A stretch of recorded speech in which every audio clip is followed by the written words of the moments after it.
प्यारे विद्यार्थियों, मैं सोनू बाला सरकारी कन्या सीनियर सैकेंडरी स्मार्ट स्कूल जीरा बतौर कंप्यूटर फैकल्टी हाँ। बच्चों, ये वीडियो लैक्चर 6वीं जमात के विद्यार्थियों लिए बनाया गया है। इस विच असीं पाठ 2 कंप्यूटर की कार्य प्रणाली बारे पढ़ांगे। बच्चों, सब तो पहला असीं देखांगे कि कंप्यूटर के मुढ़ले काम की हैं। कंप्यूटर 4 मुढ़ले काम करता है: इनपुट, प्रोसैसिंग, आउटपुट ਅਤੇ स्टोरेज।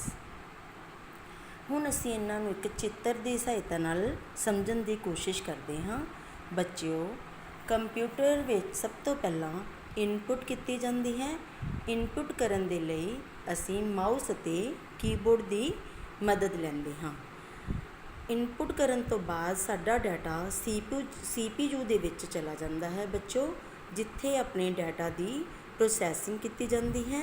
ਪ੍ਰੋਸੈਸਿੰਗ ਦੇ ਨਾਲ ਆਪਣਾ ਡਾਟਾ ਪੱਕੇ ਤੌਰ 'ਤੇ ਕੰਪਿਊਟਰ ਵਿੱਚ ਸਟੋਰੇਜ ਡਿਵਾਈਸ ਦੇ ਵਿੱਚ ਸਟੋਰ ਵੀ ਹੋ ਜਾਂਦਾ ਹੈ।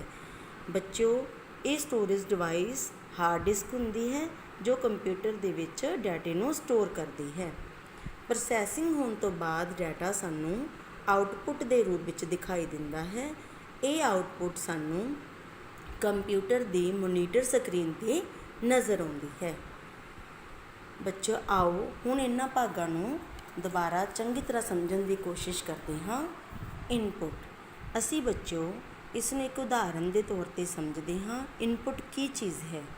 ਬੱਚਿਓ, ਜਿਸ ਤਰ੍ਹਾਂ ਮੰਨ ਲਓ ਤੁਸੀਂ ਕੋਈ ਇੱਕ ਅੰਬ ਦਾ ਪੇੜ ਲਗਾਉਣਾ ਚਾਹੁੰਦੇ ਹੋ ਤਾਂ ਉਸ ਦੇ ਲਈ ਤੁਸੀਂ ਕੀ ਕਰੋਗੇ? ਸਭ ਤੋਂ ਪਹਿਲਾਂ ਇੱਕ ਛੋਟਾ ਜਿਹਾ ਬੀਜ ਜਾਂ ਇੱਕ ਛੋਟਾ ਜਿਹਾ ਪੌਦਾ ਲਓਗੇ, ਉਸ ਨੂੰ ਅਸੀਂ ਇਨਪੁਟ ਕਰਨਾ ਕਹਿੰਦੇ ਹਾਂ। ਇਸੇ ਤਰ੍ਹਾਂ ਹੀ ਕੰਪਿਊਟਰ ਦੇ ਵਿੱਚ ਵੀ ਜਿੰਨੀ ਦੇਰ ਤੁਸੀਂ ਇਸ ਵਿੱਚ ਕੋਈ ਡਾਟਾ ਭੇਜੋਗੇ ਹੀ ਨਹੀਂ ਤਾਂ ਉਨੀ ਦੇਰ ਤੱਕ ਇਹ ਕੁਝ ਵੀ ਨਹੀਂ ਕਰੇਗਾ। ਭਾਵ ਕੁਝ ਵੀ ਕਰਨ ਦੇ ਲਈ ਸਾਨੂੰ ਕੰਪਿਊਟਰ ਦੇ ਵਿੱਚ ਡਾਟਾ ਅਤੇ ਹਦਾਇਤਾਂ ਨੂੰ ਦਾਖਲ ਕਰਨਾ ਪੈਂਦਾ ਹੈ। ਇਹ ਡਾਟਾ ਅਤੇ ਹਦਾਇਤਾਂ ਅਸੀਂ ਕੀਬੋਰਡ ਅਤੇ ਮਾਊਸ ਰਾਹੀਂ CPU ਦੇ ਵਿੱਚ ਭੇਜਦੇ ਹਾਂ। ਤਾਂ ਬੱਚਿਓ, ਉਸੇ ਤਰ੍ਹਾਂ ਕੰਪਿਊਟਰ ਫਿਰ ਪ੍ਰੋਸੈਸਿੰਗ ਕਰਨੀ ਸ਼ੁਰੂ ਕਰ ਦਿੰਦਾ ਹੈ। ਜਿਸ ਤਰ੍ਹਾਂ ਬੱਚਿਓ ਤੁਸੀਂ ਇੱਕ ਪੌਦਾ ਲਗਾਇਆ, ਇਕੱਲਾ ਪੌਦਾ ਲਗਾਉਣ ਨਾਲ ਕੁਝ ਵੀ ਨਹੀਂ ਹੋਵੇਗਾ। ਤੁਸੀਂ ਉਸ ਵਿੱਚ ਹੌਲੀ ਹੌਲੀ ਪਾਣੀ ਅਤੇ ਖਾਦ ਵਗੈਰਾ ਵੀ ਪਾਉਂਦੇ ਹੋ। ਜਿਵੇਂ ਜਿਵੇਂ ਤੁਸੀਂ ਖਾਦ ਅਤੇ ਪਾਣੀ ਪੌਦੇ ਨੂੰ ਦੇਵੋਗੇ, ਹੌਲੀ ਹੌਲੀ ਉਹ ਪੌਦਾ ਵਧਣਾ ਸ਼ੁਰੂ ਹੋ ਜਾਵੇਗਾ। ਭਾਵ ਉਸ ਦੀ ਪ੍ਰੋਸੈਸਿੰਗ ਹੋਣੀ ਸ਼ੁਰੂ ਹੋ ਜਾਵੇਗੀ। ਉਸੇ ਤਰ੍ਹਾਂ ਜਦੋਂ ਤੁਸੀਂ ਕੀਬੋਰਡ ਅਤੇ ਮਾਊਸ ਰਾਹੀਂ ਆਪਣੇ ਡਾਟੇ ਨੂੰ CPU ਦੇ ਵਿੱਚ ਭੇਜਦੇ ਹੋ ਤਾਂ CPU ਵੀ ਅੱਗੋਂ ਪ੍ਰੋਸੈਸਿੰਗ ਕਰਦਾ ਹੈ। ਤਾਂ ਡਾਟੇ ਉੱਪਰ ਕੰਮ ਕਰਨ ਦੀ ਪ੍ਰਕਿਰਿਆ ਨੂੰ ਪ੍ਰੋਸੈਸਿੰਗ ਕਿਹਾ ਜਾਂਦਾ ਹੈ। ਤਾਂ ਬੱਚਿਓ, ਉਸੇ ਤਰ੍ਹਾਂ ਹੀ ਜਿਵੇਂ ਜਿਵੇਂ ਤੁਸੀਂ ਪੇੜ ਨੂੰ ਪਾਣੀ ਦਿੰਦੇ ਜਾਓਗੇ ਉਹ ਵੱਧਦਾ ਜਾਊਗਾ ਅਤੇ ਹੌਲੀ ਹੌਲੀ ਪ੍ਰੋਸੈਸਿੰਗ ਹੁੰਦੀ ਜਾਵੇਗੀ। ਆਊਟਪੁੱਟ, ਜਦੋਂ ਤੁਹਾਡਾ ਪੌਦਾ ਵੱਧ ਕੇ ਪੂਰੀ ਤਰ੍ਹਾਂ ਤਿਆਰ ਹੋ ਜਾਵੇਗਾ ਤਾਂ ਤੁਹਾਨੂੰ ਉਸ ਪੇੜ ਤੋਂ ਫਲ ਵੀ ਪ੍ਰਾਪਤ ਹੋਣਗੇ।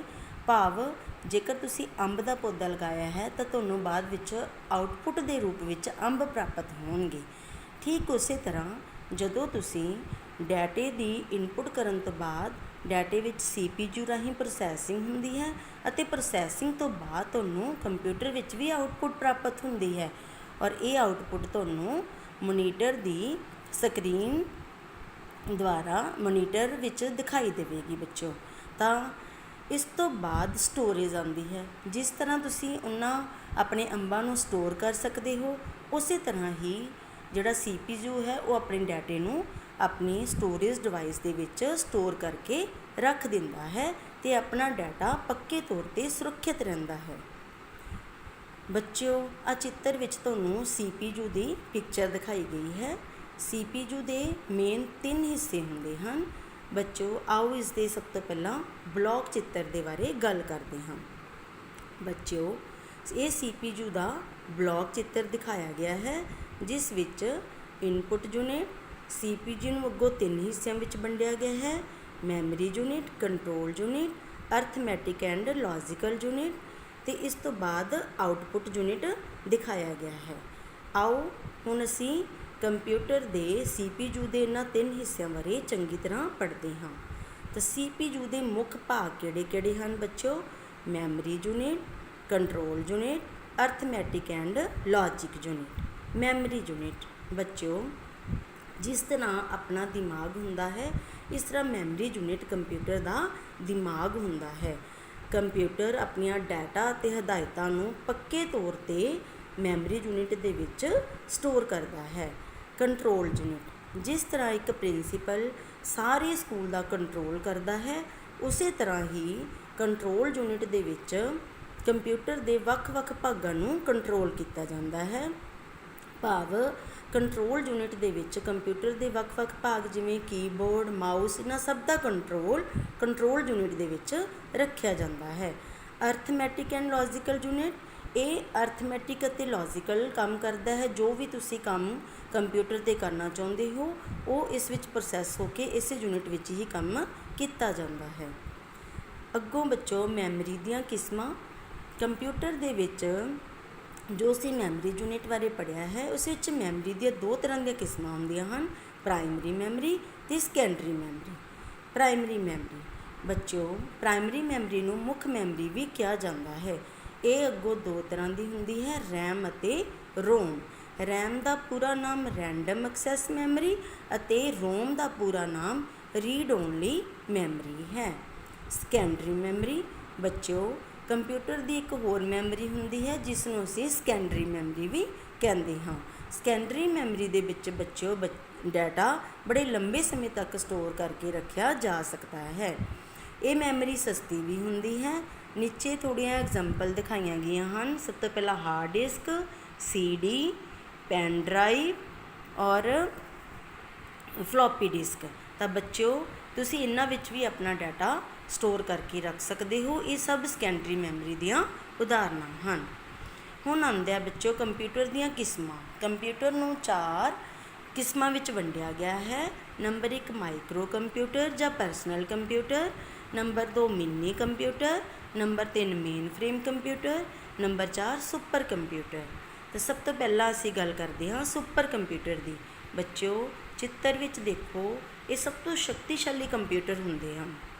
ਇਹਨਾਂ ਦੀ ਸਪੀਡ ਬੜੀ ਤੇਜ਼ ਹੁੰਦੀ ਹੈ ਔਰ ਇਹਨਾਂ ਦੀ ਸਟੋਰੇਜ ਸਮਰੱਥਾ ਵੀ ਬਹੁਤ ਜ਼ਿਆਦਾ ਹੁੰਦੀ ਹੈ। ਬੱਚਿਓ ਇਹਨਾਂ ਕੰਪਿਊਟਰਾਂ ਦੀ ਵਰਤੋਂ ਵੱਡੇ ਅਦਾਰਿਆਂ ਦੇ ਵਿੱਚ ਕੀਤੀ ਜਾਂਦੀ ਹੈ ਕਿਉਂਕਿ ਇਹਨਾਂ ਦੀ ਕੀਮਤ ਬਹੁਤ ਜ਼ਿਆਦਾ ਹੁੰਦੀ ਹੈ। ਬੱਚਿਓ ਆਪਣੇ ਇੰਡੀਆ ਦਾ ਜਿਹੜਾ ਸਭ ਤੋਂ ਪਹਿਲਾ ਸੁਪਰ ਕੰਪਿਊਟਰ ਹੈ ਉਹ ਪਰਮ ਕੰਪਿਊਟਰ ਹੈ। ਹੁਣ ਗੱਲ ਕਰਦੇ ਹਾਂ ਮੇਨ ਫਰੇਮ ਕੰਪਿਊਟਰ ਦੀ। ਬੱਚਿਓ ਇਹ ਸੁਪਰ ਕੰਪਿਊਟਰ ਦੇ ਨਾਲੋਂ ਛੋਟਾ ਕੰਪਿਊਟਰ ਹੁੰਦਾ ਹੈ। ਇਸ ਦੀ ਰਫ਼ਤਾਰ ਕਰਨ ਦੀ ਸ਼ਕਤੀ ਬਹੁਤ ਜ਼ਿਆਦਾ ਹੁੰਦੀ ਹੈ ਪਰ ਇਹ ਸੁਪਰ ਕੰਪਿਊਟਰ ਦੇ ਨਾਲੋਂ ਜ਼ਿਆਦਾ ਸ਼ਕਤੀਸ਼ਾਲੀ ਨਹੀਂ ਹੁੰਦਾ। ਇਹਨਾਂ ਦੀ ਵਰਤੋਂ ਸਰਕਾਰੀ ਬੈਂਕਾਂ ਅਤੇ ਵੱਡੇ ਕਾਰਪੋਰੇਸ਼ਨਾਂ ਦੇ ਵਿੱਚ ਕੀਤੀ ਜਾਂਦੀ ਹੈ। ਮਿੰਨੀ ਕੰਪਿਊਟਰ, ਇਹ ਬੱਚਿਓ ਇਹ ਵੱਡੇ ਕੰਪਿਊਟਰ ਵਾਲੀਆਂ ਇਸ ਵਿੱਚ ਸਾਰੀਆਂ ਖੂਬੀਆਂ ਹੁੰਦੀਆਂ ਹਨ ਪਰ ਇਹ ਆਕਾਰ ਵਿੱਚ ਉਸ ਨਾਲੋਂ ਛੋਟਾ ਹੁੰਦਾ ਹੈ। ਇਹਨਾਂ ਕੰਪਿਊਟਰਾਂ ਦੀ ਵਰਤੋਂ ਵਿਗਿਆਨਿਕ ਖੇਤਰਾਂ ਦੇ ਵਿੱਚ ਕੀਤੀ ਜਾਂਦੀ ਹੈ। ਮਾਈਕਰੋ ਕੰਪਿਊਟਰ ਇਹਨਾਂ ਕੰਪਿਊਟਰਾਂ ਦੀ ਵਰਤੋਂ ਸਕੂਲਾਂ ਜਾਂ ਘਰਾਂ ਵਿੱਚ ਕੀਤੀ ਜਾਂਦੀ ਹੈ। ਚਿੱਤਰ ਵਿੱਚ ਦਿਖਾਏ ਅਨੁਸਾਰ ਬੱਚਿਓ ਆਪਣੇ ਸਕੂਲ ਦੀ ਲੈਬ ਵਿੱਚ 30 ਕੁਝ ਇਸ ਤਰ੍ਹਾਂ ਦੇ ਕੰਪਿਊਟਰ ਤੁਹਾਨੂੰ ਨਜ਼ਰ ਆਉਣਗੇ। ਸੈਕਿੰਡ ਨੰਬਰ 'ਤੇ ਲੈਪਟਾਪ, ਜਿਹੜਾ ਕਿ ਅਸੀਂ ਆਮ ਆਪਣੇ ਘਰਾਂ ਵਿੱਚ ਵਰਤਦੇ ਹਾਂ। ਲੈਪਟਾਪ ਜਿਨ੍ਹਾਂ ਨੂੰ ਅਸੀਂ ਆਸਾਨੀ ਨਾਲ ਆਪਣੀ ਗੋਦੀ ਦੇ ਵਿੱਚ ਰੱਖ ਕੇ ਚਲਾ ਸਕਦੇ ਹਾਂ। ਇਹ ਕੰਪਿਊਟਰ ਬੜੀ ਈਜ਼ਲੀ ਇੱਕ ਥਾਂ ਤੋਂ ਦੂਜੀ ਥਾਂ 'ਤੇ ਲਿਜਾਏ ਜਾ ਸਕਦੇ ਹਨ। ਤੀਸਰੇ ਨੰਬਰ 'ਤੇ ਦਿਖਾਇਆ ਗਿਆ ਹੈ ਟੈਬਲੇਟ। ਬੱਚੋ ਇਹ ਵੀ ਬੜਾ ਪੋਰਟੇਬਲ ਕੰਪਿਊਟਰ ਹੁੰਦਾ ਹੈ। ਇਸ ਨੂੰ ਵੀ ਬੜੀ ਆਸਾਨੀ ਨਾਲ ਅਸੀਂ ਇੱਕ ਥਾਂ ਤੋਂ ਦੂਸਰੀ ਥਾਂ 'ਤੇ ਲਿਜਾ ਸਕਦੇ ਹਾਂ। ਇਸ ਨੂੰ ਬੈਟਰੀ ਦੇ ਨਾਲ ਸਪਲਾਈ ਕੀਤੀ ਜਾਂਦੀ ਹੈ। ਪਾਮ ਟਾਪ, ਜਿਸ ਨੂੰ ਬੜੀ ਆਸਾਨੀ ਨਾਲ ਅਸੀਂ ਆਪਣੀ ਹਥੇਲੀ 'ਤੇ ਰੱਖ ਕੇ ਚਲਾ ਸਕਦੇ ਹਾਂ। ਤਾਂ ਇਹ ਕੰਪਿਊਟਰ ਵੀ ਅੱਜ ਕੱਲ੍ਹ ਬੜੇ ਪ੍ਰਚਲਿਤ ਹਨ। ਔਰ ਨੋਟਬੁੱਕ ਟਾਈਪ ਕੰਪਿਊਟਰ, ਇਹ ਜਿਸ ਤਰ੍ਹਾਂ ਤੁਹਾਡੀ ਨੋਟਬੁੱਕ ਦਾ ਸਾਈਜ਼ ਹੁੰਦਾ ਉਸੇ ਸਾਈਜ਼ ਦੇ ਵਿੱਚ ਹੀ ਹੁੰਦੇ ਹਨ। ਤਾਂ ਇਹ ਸਾਰੇ ਕੰਪਿਊਟਰ ਜਿਹੜੇ ਹੈ ਅਸੀਂ ਅੱਜ ਕੱਲ੍ਹ ਆਪਣੇ ਘਰਾਂ, ਸਕੂਲਾਂ ਅਤੇ ਵਰਕ ਪਲੇਸਾਂ ਦੇ ਵਿੱਚ ਕਰਦੇ ਹਾਂ। ਅਤੇ ਇਸ ਦੇ ਨਾਲ ਹੀ ਬੱਚਿਓ ਤੁਹਾਨੂੰ ਖਾਲੀ ਥਾਵਾਂ ਦਿੱਤੀਆਂ ਗਈਆਂ ਹਨ। ਇਹਨਾਂ ਨੂੰ ਧਿਆਨ ਨਾਲ ਦੇਖਣਾ ਹੈ। ਸਹੀ ਗਲਤ ਦਿੱਤੇ ਗਏ ਹਨ, ਇਹਨਾਂ ਨੂੰ ਵੀ ਧਿਆਨ ਨਾਲ ਸਮਝਣਾ ਹੈ। ਪੂਰਾ ਰੂਪ ਲਿਖੋ, ਇਹਨਾਂ ਨੂੰ ਵੀ ਯਾਦ ਕਰਨ ਦੀ ਕੋਸ਼ਿਸ਼ ਕਰਨੀ ਹੈ। ਅਤੇ ਨਾਲ ਹੀ ਇਹ 5 ਪ੍ਰਸ਼ਨ ਦਿੱਤੇ ਗਏ ਹਨ, ਇਹਨਾਂ ਨੂੰ ਆਪਣੀਆਂ ਕਾਪੀਜ਼ 'ਤੇ ਨੋਟ ਕਰਨਾ ਹੈ। ਔਰ ਇਸ ਦੇ ਨਾਲ ਹੀ ਇਹ ਆਪਣਾ ਲੈਕਚਰ ਜਿਹੜਾ ਹੈਗਾ ਖ਼ਤਮ ਹੁੰਦਾ ਹੈ ਬੱਚਿਓ। ਧੰਨਵਾਦ।